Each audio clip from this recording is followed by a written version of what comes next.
Halo semuanya, Assalamualaikum warahmatullahi wabarakatuh. Apa kabar anak-anakku? Semoga baik dan tetap sehat ya. Nah, pada kali ini kita akan belajar tentang perpindahan kalor, yaitu terdapat konduksi, konveksi, dan juga radiasi. Yuk kita simak video berikut.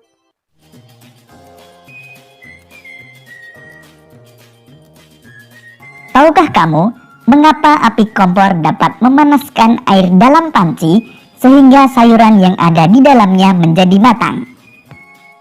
Ketika kamu memasak sayuran, panas dari api kompor berpindah ke dalam panci. Kemudian panas tersebut berpindah ke dalam air sehingga air menjadi panas dan sayuran yang ada di dalamnya menjadi matang. Peristiwa tersebut membuktikan bahwa panas dapat berpindah.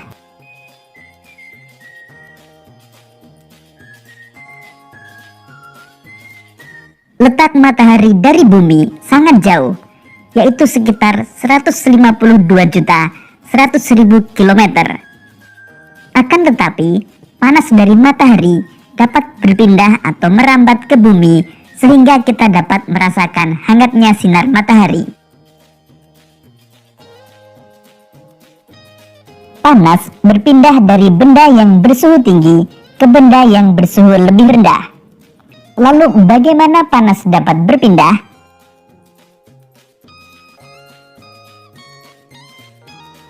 Panas dapat berpindah melalui 3 cara, yaitu konduksi, konveksi, dan radiasi.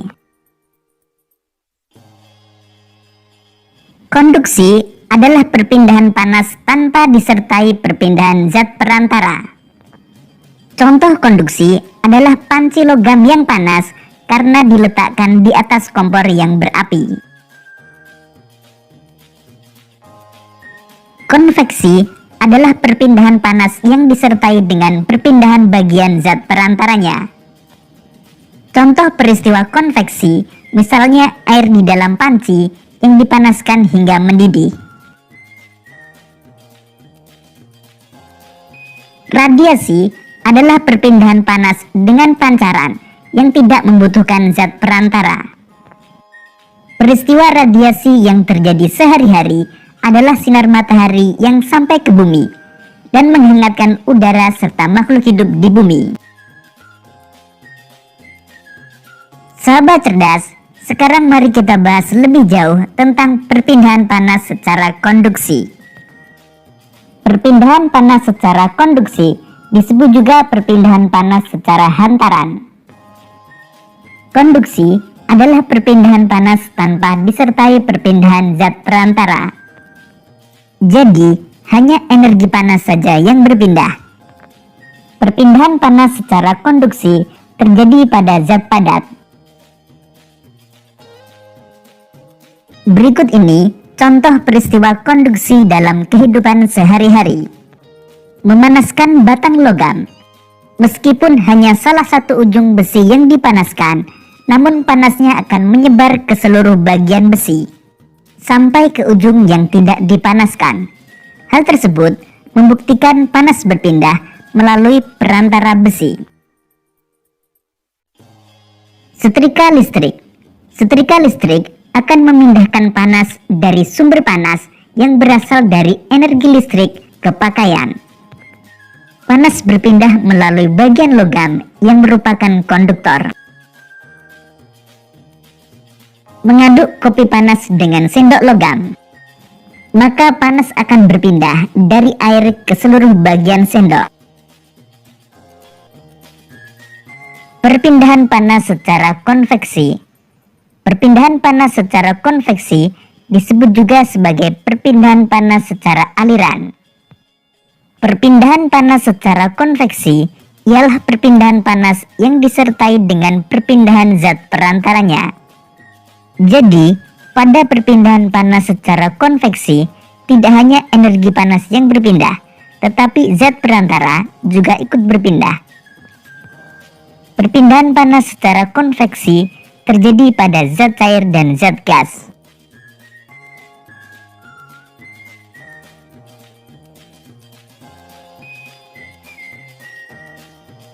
Perpindahan panas secara konveksi dapat kita lihat pada saat memasak air di panci. Air yang panas terlebih dahulu adalah air yang berada di bagian bawah panci. Air tersebut mendapatkan panas dari panci yang terkena api. Kemudian air yang panas akan naik dan yang dingin akan turun. Begitu seterusnya, peristiwa konveksi terjadi selama proses memasak air.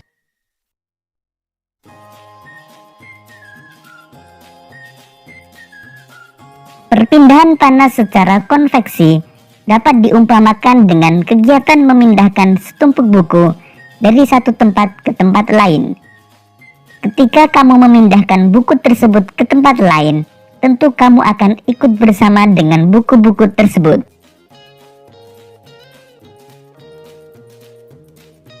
Contoh lain peristiwa konveksi adalah terjadinya angin darat dan angin laut. Angin darat adalah angin yang bertiup dari darat ke laut. Angin darat terjadi karena udara di darat pada malam hari lebih cepat dingin daripada udara di laut, sehingga udara yang berada di atas laut akan naik dan udara dari darat akan menggantikan posisi udara yang naik tadi. Sedangkan angin laut adalah angin yang bertiup dari laut ke darat. Angin laut terjadi karena pada siang hari daratan lebih cepat panas dibandingkan di laut, sehingga udara di darat akan naik dan udara dari laut akan mengalir ke darat menggantikan tempat udara yang naik tadi. Keadaan tersebut digunakan para nelayan untuk pergi melaut pada malam hari dan kembali ke darat pada pagi atau siang hari. Perpindahan kalor atau panas secara radiasi. Bagaimana panas matahari dapat sampai ke bumi? Kalor dari panas matahari tidak dapat berpindah secara konduksi, karena udara yang terdapat dalam atmosfer termasuk konduktor yang paling buruk. Kalor dari matahari pun tidak dapat menghantar secara konveksi, karena antara matahari dan bumi terdapat ruang hampa yang tidak menghantarkan kalor.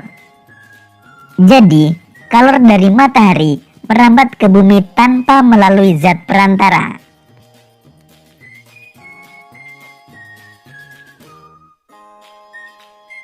Proses perpindahan kalor yang tidak memerlukan zat perantara dinamakan radiasi. Sahabat cerdas, dapatkah kalian memberikan contoh lainnya perambatan kalor secara radiasi? Berikut ini contoh perpindahan kalor secara radiasi. Badan terasa panas ketika berada di dekat api unggun.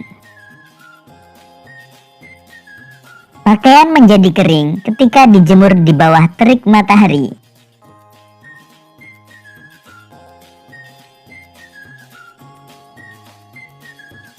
Menetaskan telur unggas dengan lampu. Sahabat cerdas, pernahkah kalian pergi keluar rumah pada siang hari yang terik dengan menggunakan baju hitam? Dan apa yang kalian rasakan? Ketika kamu keluar rumah pada siang hari yang terik dengan menggunakan baju hitam, badanmu akan terasa panas. Hal ini disebabkan warna hitam merupakan penyerap kalor radiasi yang paling baik. Benda-benda berwarna hitam lebih banyak menyerap kalor dan memantulkan sebagian kalor jika dibandingkan dengan benda-benda yang berwarna putih dan berkilap. Sebaliknya pada malam hari, orang yang memakai baju hitam merasa lebih dingin daripada orang yang mengenakan baju putih. Hal tersebut dapat terjadi karena pakaian yang berwarna hitam menyerap kalor yang dikeluarkan tubuh. Nah, itu tadi adalah perpindahan kalor secara konduksi, konveksi, dan juga radiasi. Nah, cukup sekian untuk pertemuan kali ini. Kurang lebihnya mohon maaf. Wassalamualaikum warahmatullahi wabarakatuh.